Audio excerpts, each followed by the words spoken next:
All right, welcome. We are here for an exciting Sizzlin Summer webinars. I have to look back because I keep pronouncing it wrong. Sizzlin Summer, say that 10 times. Sizzlin Summer webinars, where we put together 6 different topics based on what's taking place in the real estate industry, not last week, not last month, not last year, but right now. And this particular topic is a hot one. As we know, we've got a lot of broker owners, we got a lot of lead agents, we got a lot of team leaders looking for ways to find more agents, to attract talent, to recruit more agents. And then, of course, once we have them in the doors, how do we keep them? How do we add value so they want to stay and stay for life? And so this particular session is an important topic right now, because I know at the end of the day, there's always a new value proposition. There's always a shiny object, right? As we've heard for years, the grass is greener on the other side, right? No, the grass isn't greener on the other side. It's greener where you water it. And so today's topic is important because we know no matter what's happening in the industry, in terms of hot market, cold market, buyer's market, seller's market, no matter what's happening in the industry, there's always turnover in real estate offices. That's unfortunately the industry we chose. That is one of the downsides of the industry that we're in, especially for broker owners and team leaders. Turnover is just part of the process. So our goal with today's session, and quite honestly, anyone who's involved with us specifically in leadership and brokers and owners that are watching this, or lead agents of teams, our job is to help you bring in more than you're losing, and of course, retain your best talent. Because at the end of the day, there's no such thing as a guaranteed 0% turnover. There's always going to be some level of turnover in today's business. So for those of you that are joining us for the first time, because I know every single one of these webinars, our staff tells me that we have anywhere from 20 to 30% first timers on. So welcome to you first timers, meaning this might be the first time you've ever attended a Gloveru webinar. We appreciate your attendance. My name is Jeff Glover. I'm from Detroit, Michigan. I've been in the business just over 19 years. And I list and sell homes just like you do. I also lead a team and run some pretty successful brokerages. In fact, in total, there's about 600 agents under my entire umbrella between brokerages and, of course, our sales team. And so we're going to get into some great discussion and some great content about what to do to get to those numbers. And of course, we've got the great Matt Sutter, who's going to help us with that as well. And we'll get into that in just a second. But before we do, I want to share with you some free resources, because many of you, if this is your first time on, I want to make sure you have access to our stuff. Later during this session, we're going to talk about how you can gain some access to our recruiting and experienced agent presentation scripts as well. So we're going to be giving a lot of stuff away today. It's going to be a great session. Okay, first things first.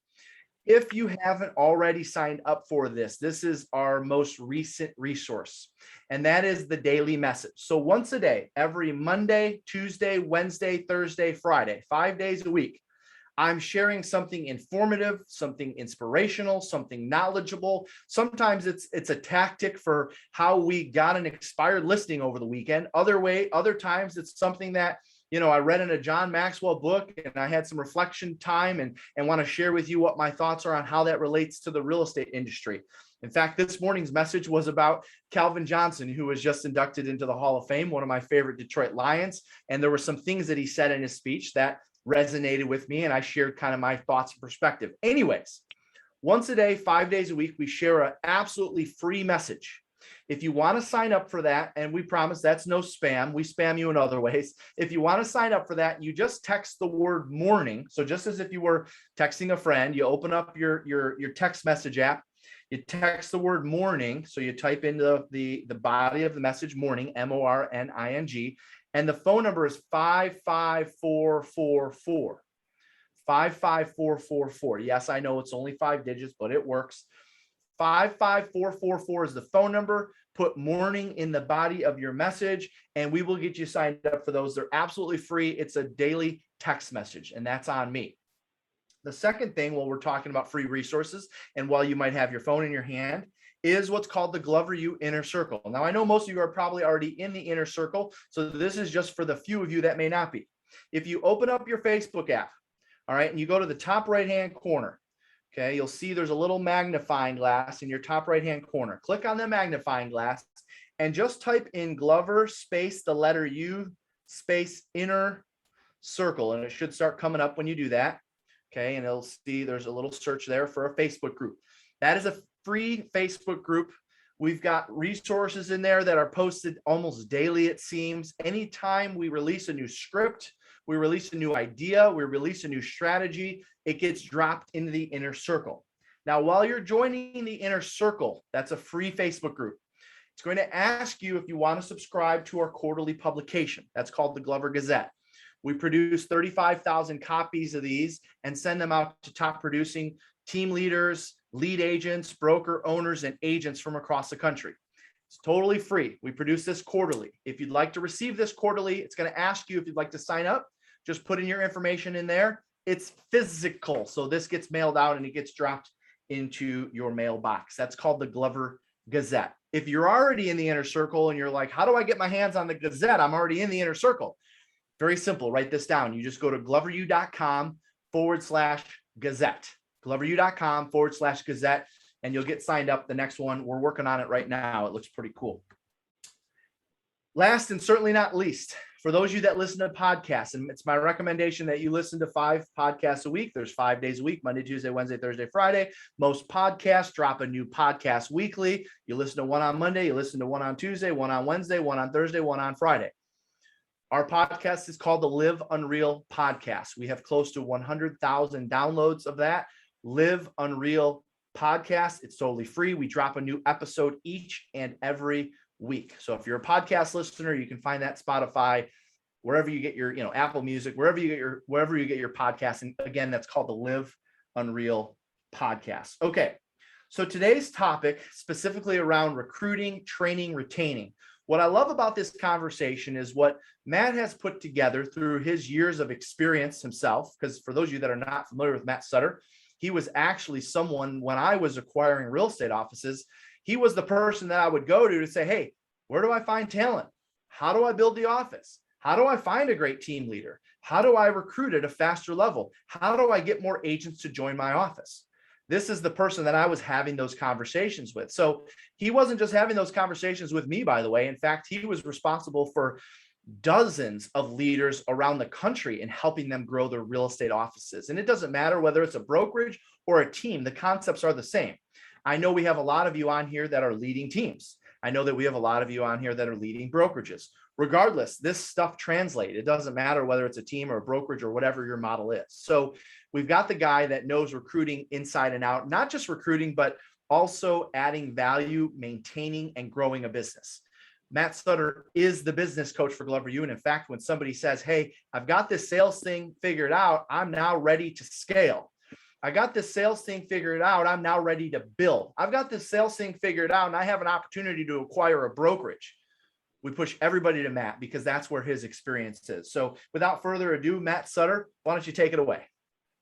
Awesome. Thank you, Jeff. Thank you. It's great to be with you guys today. And in typical Jeff Glover fashion, when he asked me to come on and teach on a topic, it's typically turns from one topic into 2, into 3, into 4. And so we're going to be talking about 3 primary topics today: recruiting, training, and retaining. And quite frankly, we could spend hours and hours and hours on each. So what we've worked to do today is to truncate as much information into as tight of a window as we can.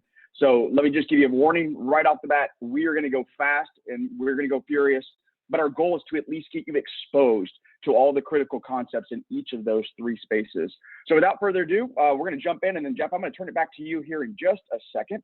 But let's jump in a little bit. So 3 primary topics for today. First, attracting and recruiting talent. Specifically around recruiting talent to your vision, the vision for your organization, whether it be a sales team, whether it be a brokerage. How are we attracting and recruiting talent to the vision of where we're going? Second, we're going to talk about training and ramp up. How do we get people into our organization? And then how do we develop them? How do we get them into production? And by the way, when I say production, I could be talking about when we're bringing in operations people into our business as well. How do we get them into productivity in their realm? And that's the second topic. And the third topic is then how do we ultimately develop and then retain talent? Jeff talked right at the beginning of the call that there's a truism in our industry that there's always going to be a level of attrition. In fact, at scale and over time for brokerages and sales teams, that attrition is typically about 30% per year, meaning if you start with 10 people at the beginning of the year, you're going to lose 3 automatically, even if you're not doing anything wrong. So our goal then is, if we understand that we're going to have 30% attrition on average, and by the way, when you look at the industry, because most people push back, they're like, well, I'm not going to lose 30% of my people. I don't think that should happen. Go find me a model where someone's been able to do that and sustain that over a long period of time. It's very challenging. Our goal then, recognizing there will always be some attrition, is how do we retain the superstars? How do we retain the top talent? How do we develop them so that they can ultimately create an unreal life, as we say in Gloveru, so that they want to stay with us because they see us as a vehicle for their success. So let's jump in. Let's first talk about the attracting and hiring portion. So there's 2 types of, if we're going to grow a business, there's 2 kind of fundamental concepts that we want to embrace. The first is the law of attraction. How are we attracting people into our organization because they want to be a part of it? And my co-host today, Jeff Glover, to me is the example I always use. This was a guy, when you hear his story around him starting his sales team, is that Jeff walked the walk every single day. He was doing the activities that were predictive of success. And Jeff will tell you, he had no clue how to recruit people back then. He had no idea how to train people back then. But he was able to attract people because every single day he was walking the walk. He was an icon in the industry, and people knew if they just simply got next to him and did what he did, he was going to be successful. So when we talk about recruiting, understand there's a lot of skills and concepts around the idea of recruiting, but our first foundational focus is actually to be attracting, to become the person that other people want to be around. Then we can layer on recruiting through our skills, through our scripts, through our value proposition. We can articulate that value and then bring them into the forefold. It always starts with attracting. Now, Jeff, I'm going to turn to you in just a second here, because we're going to talk a little bit about specific skills in recruiting. And of course, I wish we had, I don't know, another 3 or 4 days to go over that, because there's a lot in there. But before we do that, one of the things we have to get clear, if we're going to attract and recruit at a really high level, is we've got to get clarity around our vision. Where are we taking our organization? See, remember, people don't care about you. They care about where they can get with you. We have to paint a picture of where we are taking the organization. And oh, by the way, when you're a part of this organization, here's the opportunity. Here's what you're going to get. Coaching leaders across the country, I can tell, Jeff, and I know you agree with this, one of the biggest weaknesses that most kind of emerging leaders struggle with is the idea of around getting clarity around where they're going, but actually more than just getting clarity, the articulating the clarity over and over and over. Remember, for most of you on this session today, for those of you that leading teams or leading brokerages, you go to bed every night thinking about your business. You wake up first thing every single morning thinking about your business. The average person in your organization is not doing that. And what that means is that you have to be articulating vision over and over and over and over and over and over, because while it's never leaving your mind, it's not often staying with our people, which is why we have to keep bringing them back. Now, one of the things I learned from a mentor several years ago, it was very transformative in me. And this is going to be hopefully helpful for those of you that are very sales oriented. For those of you that are highly magnetic, you've got great charisma. One of the challenges when we get into recruiting and attracting is we typically recruit or attract people to us. That is a really, really dangerous recipe. Our recruiting and attraction should be related to our vision. We want to bring people online for our vision. Here's why. Here's the danger when I recruit someone to me, that they want to be in business because they want access to me, is that as the organization grows, we know we can only lead so many people. When you look at world-class leaders, about on average, a world-class leader, in addition to their normal daily functions, can lead about up to 7 people, your direct one-on-one, 7 reports.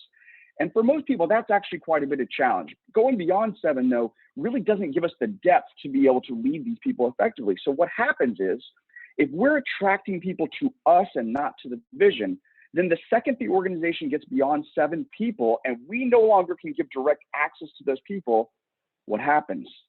They leave, because the reason they were there was us. Now they don't have us on a regular basis and they leave. We must bring people into the vision, and that's where, and we want them to stay because of the vision. So along those lines, get really clear, regardless of if you're running the team, regardless of if you're running a brokerage, is that it's hire to the vision, fire to the vision. And I don't love using sports analogies because I know they're not relevant to everyone. But for those of you that are familiar with the New England Patriots, probably the greatest football dynasty really in the history of the NFL. If you were to look at the secret of their success, they weren't always the most talented. And in fact, in many cases, they brought people that had not been successful elsewhere into their organization. And they also let people go that wound up being successful elsewhere. Because most importantly to them, above talent, was, did you fit our vision? Were you bought into the vision of the organization, and were you all in? So we hire to our vision and we fire to our vision. Next, very, very critical, and then we're going to talk about recruiting, Jeff, here. So I'm going to tee you up in just a second, is that remember that while we're attracting people, they don't care about our success. They care about the success they can have with us.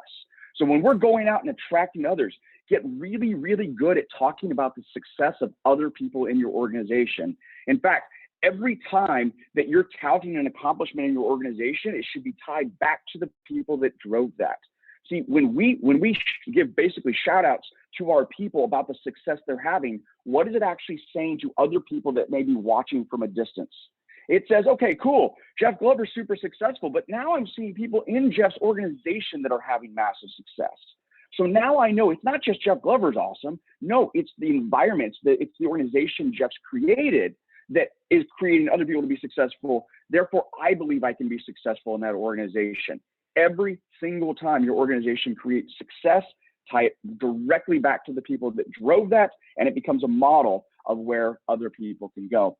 Lastly, on this topic, before we jump into a little bit of recruiting scripts, is that one of my favorite quotes from John Maxwell, Jeff referenced him just a little bit earlier, is you cannot take a duck to Eagle School.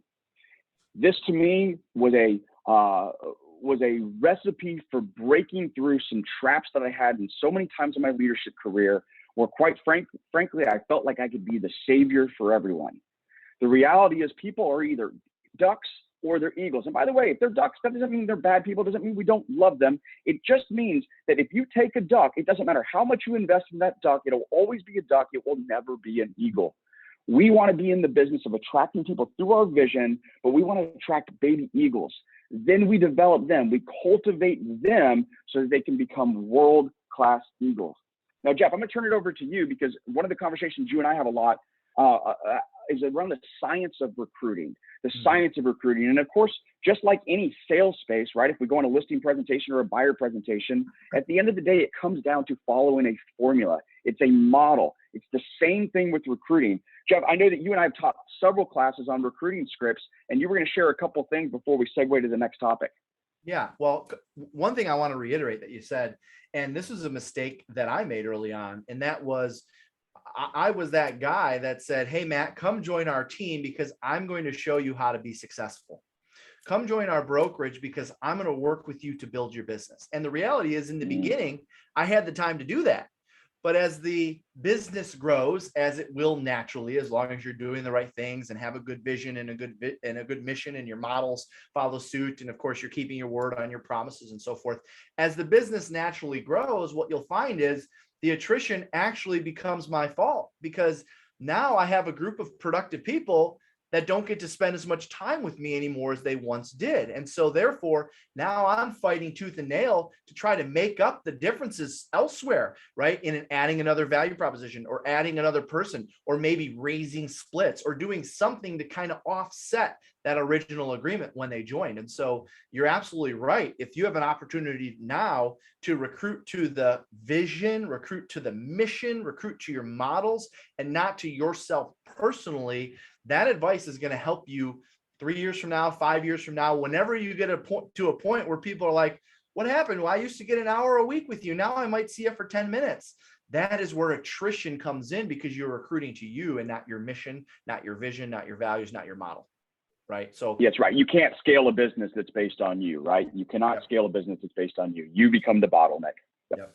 So I want to talk a little bit briefly, and Miranda's behind the scenes running it. So Miranda, if you could pull up the recruiting scripts, because we promised you that we're going to share with you some of the recruiting scripts we use.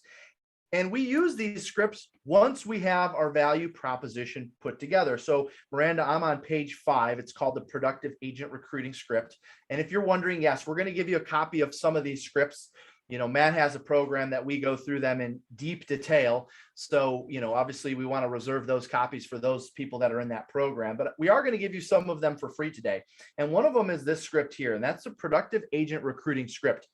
I was introduced to this script back in 2005, and I've made some edits to it. I've made some tweaks to it. I should say I was introduced to this concept back in 2005. And what this concept is, especially when you're communicating with experienced agents, this concept is all about helping agents realize that they can have success on their own where they're at without switching to your brokerage.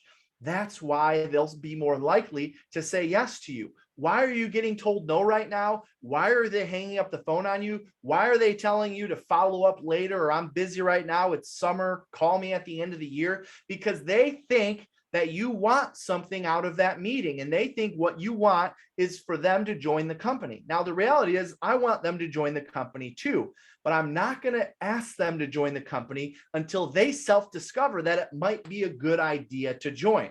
Well, how do I do that? Well, I offer value and I give them information up front with the understanding that once they go attempt to use this information, once they go attempt to implement what I share with them, they're going to find that it's tough to do without help.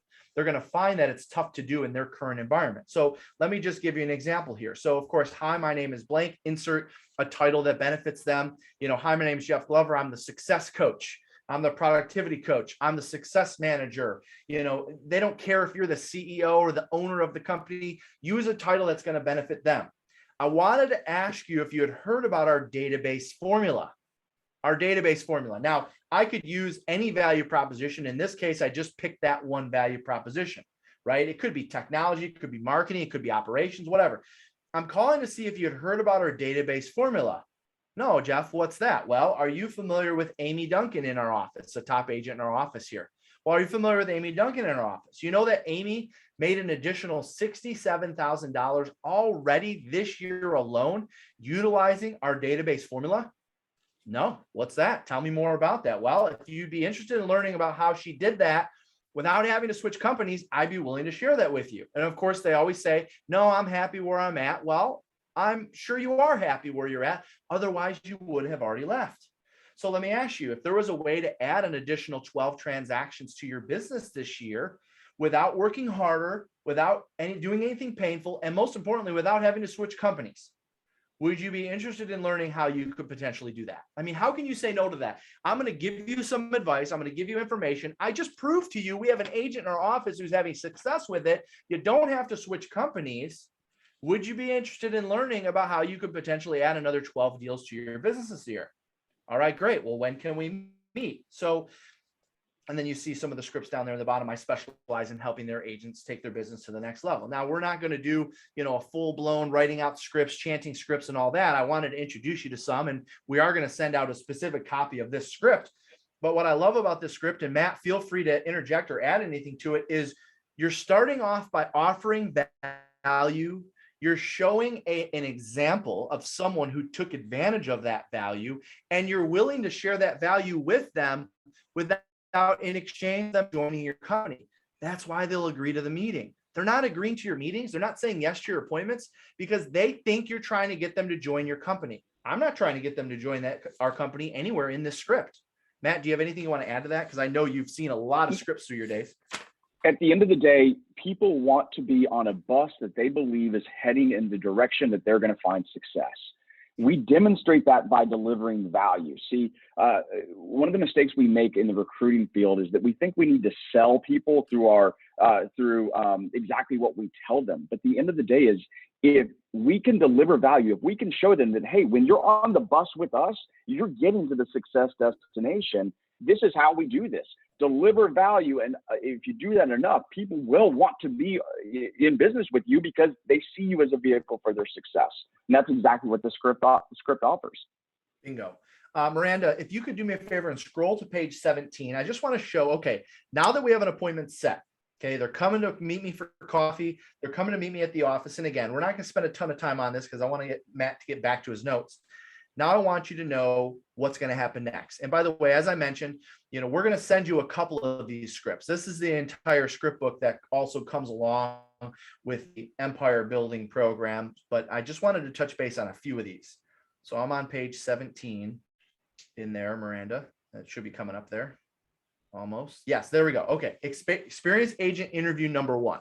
So now I've promised that I'm going to share with this agent something or multiple things, because by the way, I might have brought up 1 or 2 more in addition to just the database formula. I just picked that one out of a hat. It could be marketing, it could be operations, it could be support, whatever. So I'm starting off with the meeting by saying, as you see there on the script, my goal at the end of our meeting is to find out how I can help you grow your business and or get more time back in your life, whether you're with our company or not. Is that fair? So I set the tone. This is what's going to happen. Join me or not, I don't care. I'm setting the tone that it doesn't matter. I'm here to help you regardless. Setting the tone that I am their resource. So the first step in figuring out a plan for you and offering some ideas, I need to learn about your business. So there you see a list of questions. Okay. And Miranda, if you want to scroll to the next page there. So there's a list of questions. I'm learning about their business. And then I'm closing for meeting number 1. I am not talking about my brokerage. I'm not talking about my company. I'm not talking about any values. When they bring up, well, what are your scripts? Well, that's really something I'd be happy to talk with you at a later date, but I really want to focus on finding more about your business first. I'm not getting into anything relating to my company in that first meeting. And instead, I'm closing for the second appointment, which is I'd like to, you see the note there in the beginning of the page, and I'm just going to paraphrase. Basically, what I'm saying is, now that we've met, I'd like to review my notes and come up with some ideas and strategies that have worked for our agents that they're having success with. So if it's okay with you, it's a Monday. Would you be willing to meet maybe Thursday or Friday of this week? I just need a few days. Yeah, sure. No problem. Now I'm creating curiosity. Now they're wanting to know what I'm going to come up with. And so they're more likely to say yes to that second appointment. And when they say yes to that second appointment, then we move over to interview number 2, which is on page 20, Miranda, if you want to keep scrolling.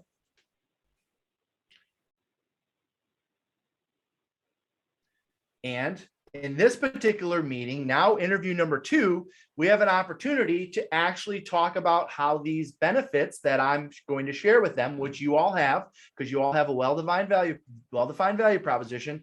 Now I'm going to follow these 5 steps. I'm going to present a company benefit.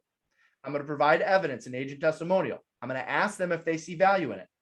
I'm going to ask them if they would use it or how they would use it in their business. Then I'm going to ask them to quantify, if you implemented this in your business, how many transactions do you think you would add? So I'm doing this on 4 or 5 different benefits to them. And of course, what ends up happening naturally is this. Well, what would it look like if you guys just did this for me? Well, what would it look like if I were with your company? Well, what are your costs to associate? Do you charge your agents for that? How long have you been doing that for your agents? If I wanted to take advantage of this, would I have to join your firm? All of a sudden, they are asking you questions. Now, I'm giving them information to take and run with. But here's the deal. What they'll find out, what they'll realize is when they go back to their office, their team, their wherever, and start to implement these models, they're going to recognize that it's harder to do in an environment that doesn't support it. And that's why this particular method of setting an appointment by offering value, sharing the value after meeting number 1, and then of course you're getting all their information in meeting number 1, sharing the value in meeting number 2, cause them to create curiosity and ask you questions about joining your firm. And ultimately now you actually have a plan to help them succeed, whether they join your firm or not. So I told Matt at the beginning of the session, I wanted to make sure we got that out to you, because if you're wondering, Jeff, how are you guys able to get butts in the seat right now? Agents are so busy. That's how. And so we're going to be sending out the experienced agent interview number 1, number 2, as well as the experienced agent prospecting script. Those are going to be, if you registered for this webinar, which you did because you're on, automatically that's going to be sent out. All right. So I want to make sure that we got that out to everybody. All right, Matt, feel free. Awesome. And what I love about that, Jeff, is when we're doing this effectively, when we're using the right recruiting process, the right model, what happens is now we get to choose the people we want to be in business with. So many of us in the sales team of the brokerage spaces, we kind of get into this trap where we'll just take anybody that will sign up or agree to join, and we're not actually able to filter out the ducks from the eagles. So one of the questions I get a lot of times when I'm coaching teams, when I'm coaching brokerages, is, well, I'm really struggling with, I can't get my people into productivity because they just don't want to work, or they don't have the right skills, they're not developed, or they don't have the right mindset. Well, recognize we can see all of those things in the recruiting process. When we understand how to determine how people think, we can actually determine, is this a person that's going to fit in our organization? And so when I'm asked, well, what are the things I'm looking for when I'm doing an interview? Well, here's kind of the 5 key things I'm listening for. Now, by the way, one of the things I learned, I don't know, probably around a decade ago, is that when I'm interviewing someone, when I'm taking them through a recruiting presentation, I'm asking them questions. If I can, and this is going to sound a little bit weird, but so let me explain. If I can walk out of that meeting and remember all of the stories they gave me, I did it wrong. See, one of the things I learned about a decade ago is to stop listening to the story. When we ask them the question, it's not what they're saying, it's what's behind what they're saying. In other words, for me, if I want to determine if someone is talent or if they're going to have aptitude, I actually have to listen for the way they think, not what they're actually saying. So here are the 5 things I'm listening for anytime I'm doing any sort of recruiting or interview process. The first is, are they accountable or are they victim? I'm listening for language that says, do they own the situations that have happened, or is there a lot of blame? I'm listening for stories of like, well, you know, I'm leaving my job because my manager just won't blah, blah, blah, blah, blah, and I wanted to be a different environment. See, that sounds really good, except notice it's actually victim language, because they're saying a ceiling was put on me that I could not move because I was not empowered to do it. That's ultimately victim language. So I'm looking for, are they accountable or are they victim? Next, I'm looking for clarity around, can they prioritize? I want to ask questions around, what was the scope of what you did and what was most important? Because in my mind, if you're running a thriving organization, something that's, and you're really wanting to push the envelope, you need people that can understand, okay, there may be 100 things on any given day that I need to do or that I want to do. What are the ones that matter? I want to hear, can they focus on the big rocks and push the rest of the noise to the side? That's the second. The third, and this is a critical one, especially as you're growing, is I want to hear, are they resourceful and learning based?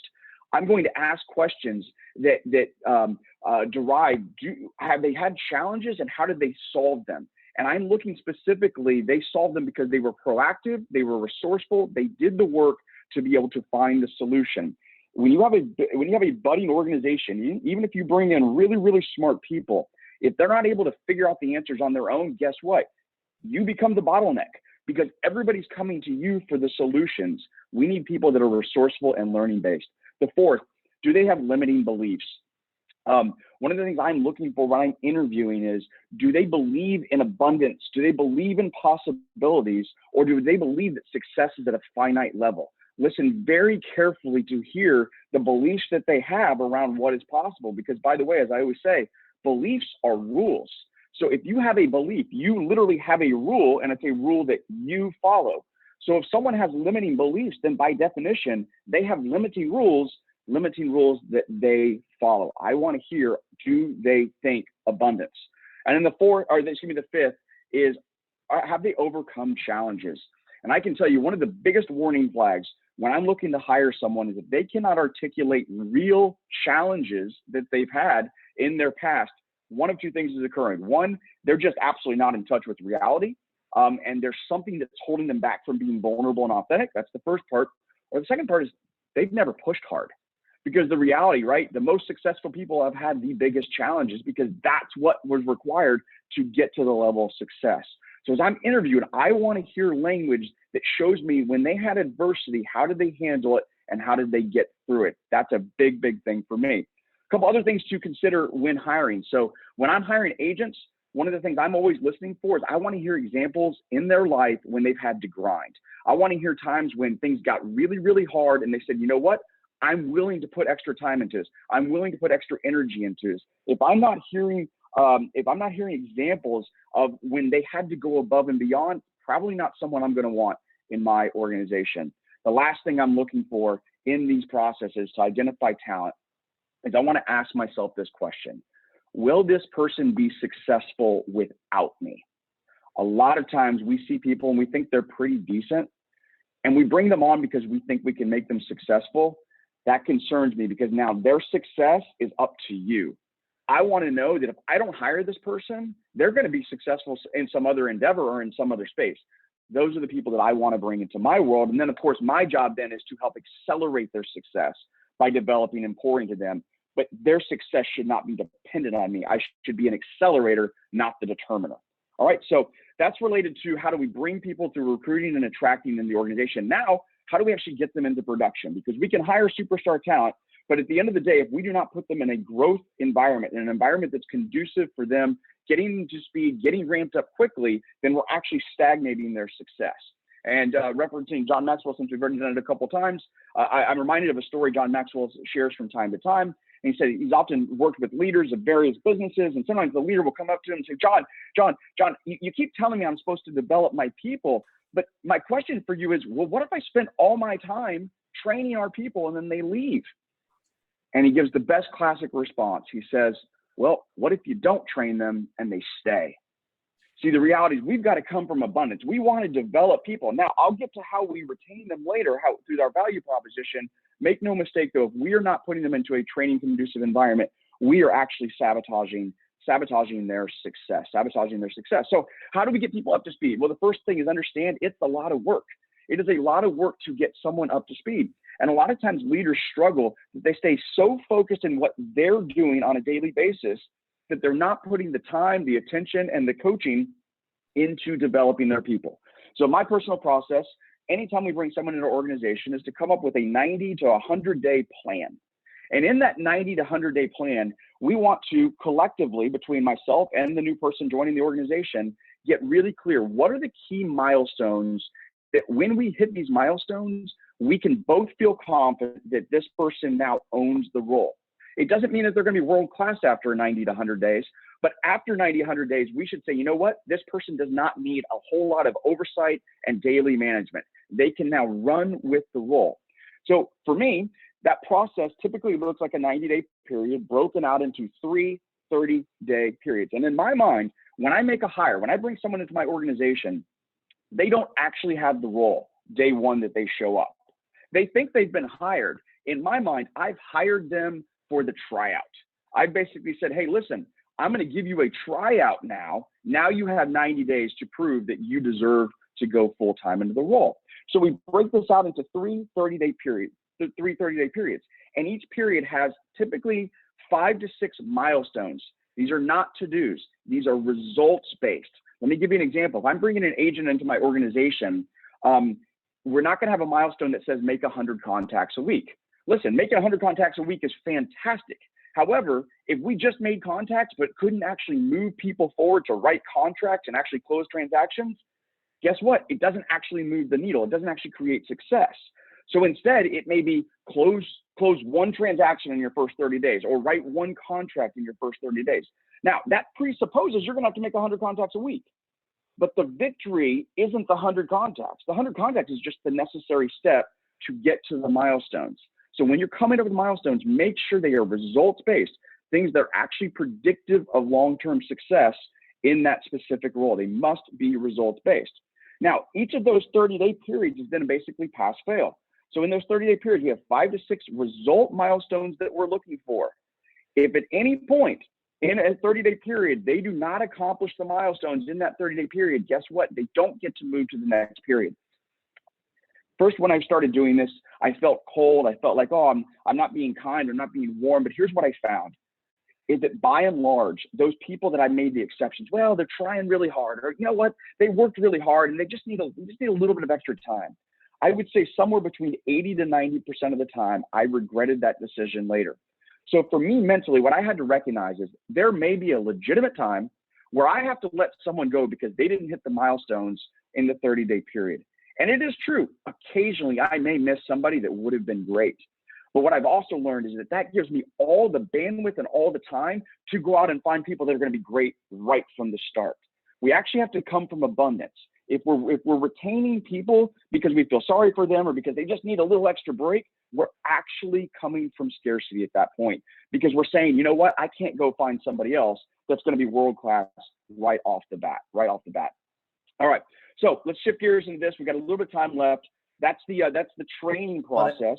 Matt, Now if let's I can talk add to about, that, go, if I can add to yeah, that please. last point there, it also gives them a little bit of a false sense of security. So it's kind of like when a listing agent tells me that they don't like to pre-qual. I don't like pre-qualing. Well, why don't you like pre-qualing? Well, because then if I cancel the appointment, then I won't have an appointment to go on. Well, it's kind of the same thing. If you're hanging on for too long, or you're making too many exceptions, then you're actually building an organization on scarcity, and you're not going to have the urgency to go out and find somebody else because you got enough people. I got, my number was 20, I got 20, or my number was 10, I got 10, versus, speeding up the process of maybe getting somebody out of your world. So that way you're forced to go find somebody else.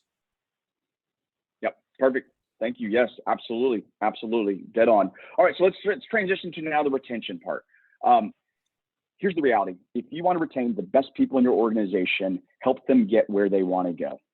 If you can time in and time out, help people get to what their end objective is, there is absolutely no reason for them to leave. Well, how do we do that? We're just going to keep going Maxwell, because you and I are both huge fans of John Maxwell. But here's the reality. John Maxwell says leadership is very simple.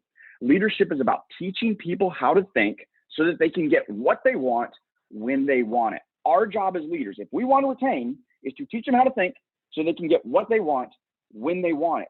If we can do that, they will never leave because they're going to get exactly what it is that they want. So how do we do that? Well, the first thing I like to think about is for every role, for every person that comes into our organization, the things we want to be thinking about is we have to have defined standards for performance. By the way, this doesn't mean, this isn't just for agents. This is for our operations people, our marketing people, our administrative people. We have to have defined standards. And to me, my definition of standard is the minimum acceptable performance by which they still have a role in the organization. That's the standard. If you meet this expectation, guess what? You get to stay on the bus.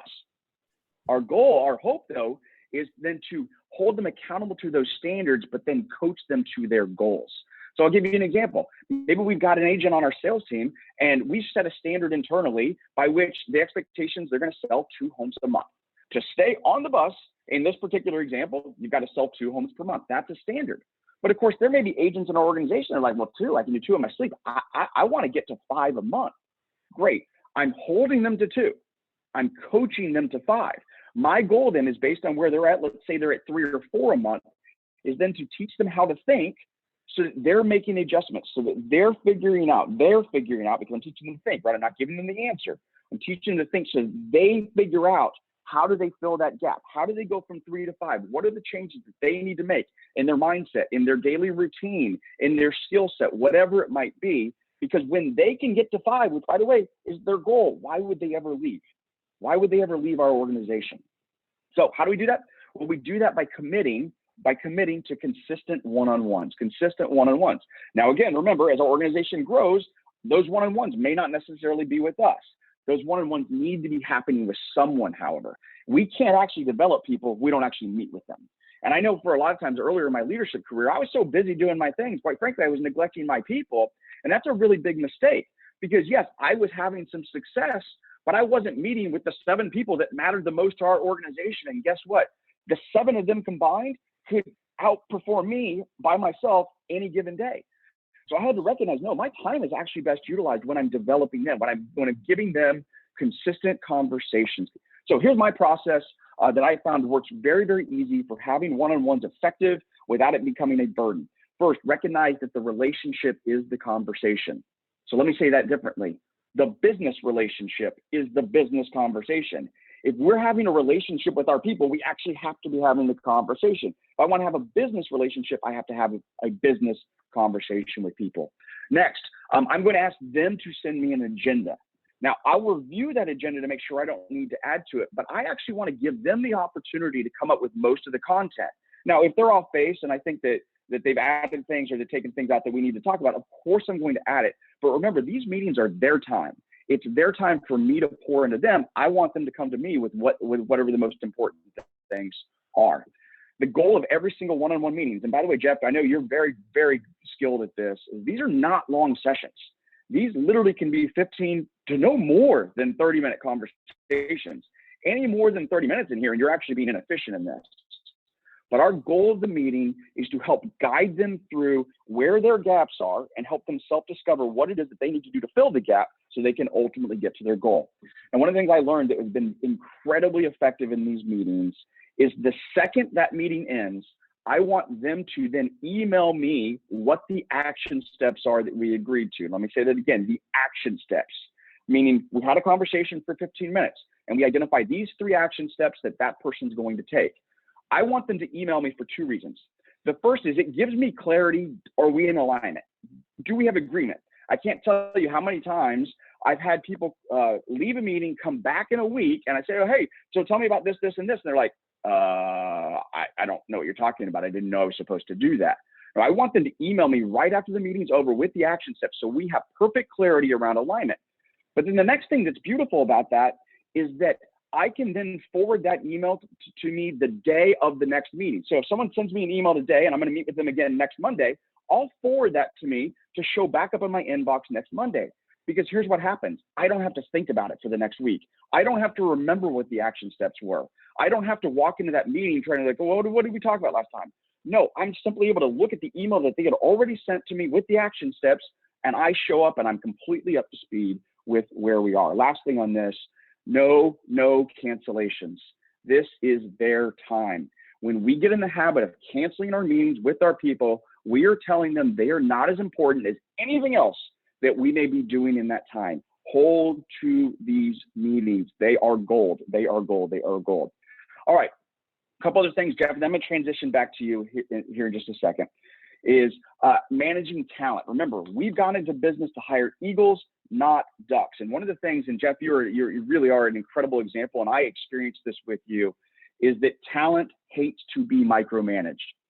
And one of the challenges for really successful salespeople is typically you're really successful at sales because you give all of your heart and soul into it. And you have really high standards because of it. And what often happens is that when you're then transitioning into leadership, because your standards are so high, you start micromanaging your people because you want that process to be exactly as you would do it with no caveats. Talent hates to be micromanaged. It is so critical that when we are leading people, we are holding them to results, not the process. By and large, if I've hired somebody, I've hired them with the belief that they can become better than me in that role. That's what I'm looking for. Someone that's, when I leave a role and I'm hiring someone into that role, I want them to become better than me. So I hold them to the result, but it would be incredibly arrogant of me if I hold them to the process, because if I'm holding the process, I'm not actually allowing them to make the process better. And if I've hired correctly, if I've hired an eagle, chances are they're going to figure out a process that's better than mine. Do not micromanage talent. That is an absolute disaster that they will leave. Next, when we're coaching people, remember they're holistic. I can tell you, for those of you that are my one-on-one clients that are on this call, you know we go everywhere. The number of times I've talked with people dealing with divorces or alcoholism or the loss of a loved ones or crisis with kids, recognize that people are holistic. And a lot of times we measure people based on the performance in the moment, but that's an external manifestation of what's actually going on inside. Be okay having real, authentic conversations with your people. If someone's in the process of, for instance, going through like a really bad divorce, don't expect that they're just going to be able to just go numb to that and show up and perform at the same level they've always performed. We have to be okay having real, authentic conversations, because I can coach someone's skill set, but if what's fundamentally going on internally isn't getting fixed, guess what? The external result is not going to grow at the rate that either one of us wanted. All right, a couple other things, and then we're going to wrap up for today. And here's how I think about how do I keep world-class talent. So I've hired an eagle, I've developed that eagle, or I've helped them develop, and now they're having massive success. How do I make sure that they never want to leave this organization? Well, this is where it goes back to full circle. Remember, we started this session saying we hire to the vision and we fire to the vision. If we want to retain people, recognize that we have to articulate to them how their vision can fit within our vision. The reason superstar talent, even when there's a good relationship, the reason superstar talent will leave is because they no longer believe they can fulfill their vision within yours. And Jeff, we talk about this a lot. It is so critical that we are always 2 to 3 years ahead of our people. That means when I wake up in the morning and I'm thinking about my talented people, I'm not necessarily thinking about what we're going to do today. I'm thinking about what can I help create or what can I develop so that in 2 to 3 years, they have their next opportunity or they have their next income threshold in our organization, because I have to constantly expand my vision so that they can fit their vision inside of ours. When we can get really good at that, Jeff, that's why people will stay with us for decades, because they ultimately get to their unreal life. And if they can get to their unreal life, why would they leave? Why would they leave? That's right. All right. Hopefully that was helpful. That's a lot of content in a really short time period. So I want to recap a couple of things. Number one, Yep. obviously tons of nuggets in there. And I know that you went fast, and there's an upside and a downside to doing a 55-minute webinar. Of course, the upside is you get all the information in an hour. The downside is you go really fast. So there were a lot of good nuggets in there, but we covered a couple different recruiting tactics. We covered a couple different training tactics. And one of those that really stood out to me, and I think this is one that's super common in a lot of businesses, is the consistency of those one-on-ones. I've said for years, when you do one-on-ones regularly, Matt, there's no surprises. Nothing should surprise you because you're meeting with your people regularly as it is. Also, I want to point out there's a lot of things that Matt was saying that you may have been thinking, well, yeah, that might appeal to an operations person, but how does that appeal to sales? No, this is all, this is all cross role, if you will, all of this information that he's sharing. And the reason why it's important that I point that out is because that is the difference between organizations that have 100 agents producing 1,000 transactions a year, or organizations with 50 agents producing 1,000 transactions a year. Let me tell you, you're going to be more profitable. Your life is going to be more enjoyable. Your agent's life is going to be more enjoyable. Your business is going to be better. Everything is better if your per agent production is higher. And so a lot of what Matt talked about when it came to recruiting, training, retaining is about developing that per agent production. And that's something that that's so important to us. Prior to Gloveru even existing, even in our real estate business, Matt, as you know, we developed a system that got agents to 34, 35 closings a year after 12 months in being with us. And we're very proud of that. There's not many teams or brokerages in the Midwest, or quite frankly, across the country, that can say their average per person production is 34 closings per year.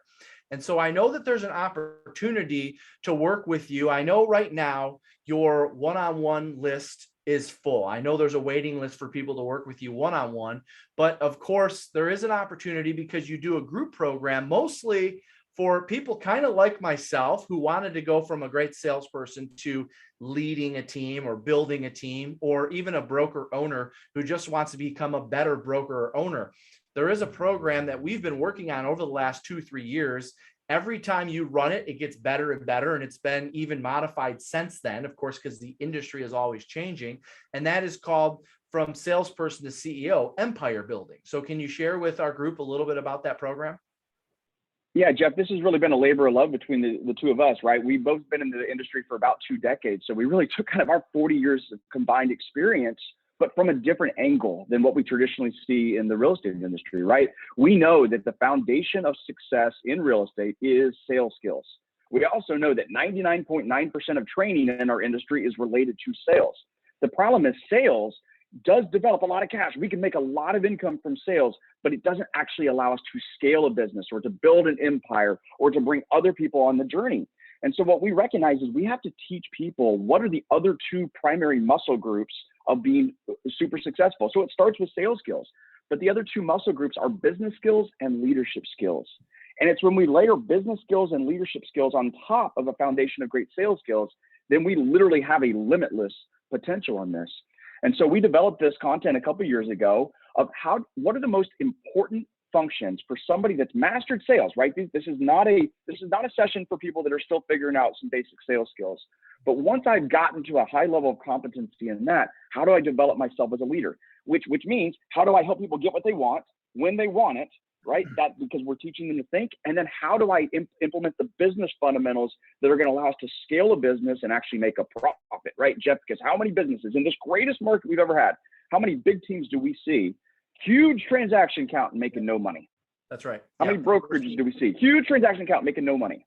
We're seeing mergers. We're seeing people looking for solutions, people reaching out to us to hire them to help them be profitable. I mean, the reality is in this business, you may be with a great office, or you might have a great franchise or great brokerage that maybe, or maybe you've gone through all of our sales training programs, but unfortunately in this business, there's not a lot of people out there teaching salespeople how to go from salesperson to CEO. And that's a need in the industry. And we identified that. And that's why we put this together.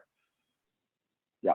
Yeah. And at the end of the day, right, when we can grow our thinking to where we can lead, I always use this example that if I'm out on my own, I can only accomplish so much in 24 hours. I can be the greatest salesperson ever created. And again, I'll have a lot of success, but I'm still limited by 24 hours. When I can bring people into my world, develop them and retain them, then we can literally build a limitless army. And I've always said that you take the greatest salesperson ever, and then you take an organization that has 10 superstars, but maybe not quite as good as this person. This business is going to run circles around them because 10 people have 240 hours a day. One person only has 24 hours. And that's why developing our leadership skills becomes so fundamental. And then it's the business skills of making sure we're operating off sound financial models so that we're maximizing profit, that we're not just building big for big, we're building big to make big income and to have big impact in people's lives. Which, and you've heard the story several times from the stage. I was after profits, but didn't realize it because there was a period of time where I was chasing the big business and my profits suffered. In fact, 2 years in a row, I lost $500,000 or a combined 1 million over 2 years. So what I love about this particular program is Matt has taken his wealth of information plus all of my trial and error and wealth of information, and we put together empire building from salesperson to CEO. So the next session is starting. You see that it's up there on the screen, August the 24th. It's a 16-week group coaching program. So Matt, can you tell us a little bit about the nuts and bolts of the program? Yeah, it's really a comprehensive overview of what are the foundational pieces we need to become a great leader and to become a great business person. We talk about how to create vision and mission, and then how to actually attract people to it. We go very deep in the recruiting, right? Jeff, you gave a little bit of a preview, but we spend 2 full sessions on step-by-step, how do we recruit people effectively? What do we say? What are the questions we ask? How do we actually take them through the pain modulum, which is by which we actually create pain to get them to take an action that ultimately has them join with us. We talk about how do we actually then develop them? What is that 90-day plan that I referenced earlier? How do we set that up for each person or organization so that after 90 days, they are fully functioning and then they are achieving? We talk about how do we continue to develop them? We talk about how to be 2 to 3 years ahead, right? That idea of vision. And Jeff, you said earlier, sometimes we just think about, well, we need to be 2 to 3 years ahead of our operations people thinking about their next opportunity. I want to be 2 to 3 years ahead of everybody in my organization, because if I've got a superstar sales agent for me, I want to understand what it is they want out of their life. And then I want to be working to help create and foster that so that they can step into whatever that reality looks like in 2 to 3 years. Again, because if they're getting what they want, they're not going to leave. Some of the other things we talk about, we actually go through some of the key financial models. How do we know when to spend money here? How do we know where to cut back? How do we know how to scale a business yet protect our profit margin? All the key kind of financial fundamentals that actually allow us to not just have a big business, but have a really, really big profitable business. And I think you can see on the screen some of the other things that we cover, but it just allows us to go so much deeper than today. So much deeper. Yeah. And, this is an opportunity to work with someone who, of course, I got the great fortune of working with one-on-one, and I learned a ton from. And, of course, even though his one-on-one schedule is full, this is really the only opportunity or the only way that people would still get to work with Matt. And as you saw on the screen there, it's $399 a month for 4 months. So it's not like it's, we have people literally on a waiting list waiting to pay $1,500 a month to work with Matt. This is $399 for just 4 months. So you're not even committing to 6 months or 12 months or anything like that. If you want more information, or you're just curious, or maybe you're kind of on the fence, like, I'm a broker owner, or I'm a team leader, or I'm a lead agent, that could be for me. You just like you texted the word morning to 55444, you text the word CEO to 55444. text the word C, or the letters, I guess. C, I guess it's not a word, CEO to 55444, and they'll get you, all of the full details, everything we had on the screen there. And of course, that's your opportunity also to ask questions of us, because it's an interactive, type of chat. Someone can follow up with you and let you know, when it's going to start and the full details. But for $3.99 a month for 4 months, you're getting to work with Matt Sutter, the same guy that I worked with and still work with and still learn from a wisdom standpoint, and of course, growing our business standpoint as well. So Matt, any last things you want to add? Jeff, I'll throw this out because, as you said, my one-on-one roster, it's full.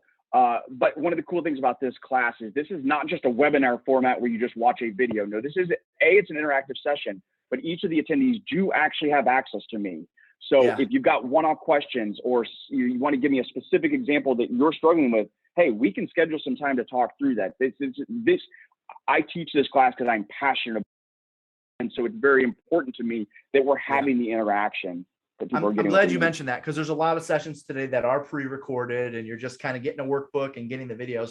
No, this is live via Zoom, and it's 45 minutes each session, plus an additional 10 minutes of Q&A. So, and we should probably mention, Matt, we keep the group small. I mean, we really keep it to like 40 or 50 or less, so that there is an opportunity to interact. If we have more than 50 people interested, we just run a simultaneous group, right next to that, or, the next hour after that, because we want each attendee to be able to interact with Matt and be able to ask questions about specific things that are taking place in the business. So it's 4 months, $3.99 a month, 45-minute live Zoom with Matt. And as Matt said, he has a lot of people that reach out to him after the class, and this is his wheelhouse. He is our business coach. He is for all of the leaders in the real estate industry or salespeople wanting to become leaders of the industry to get to the next level. You work with Matt Sutter. That's what we recommend. So text CEO to 55444 if you're interested. Regardless of you're interested or not, if you'd like to join us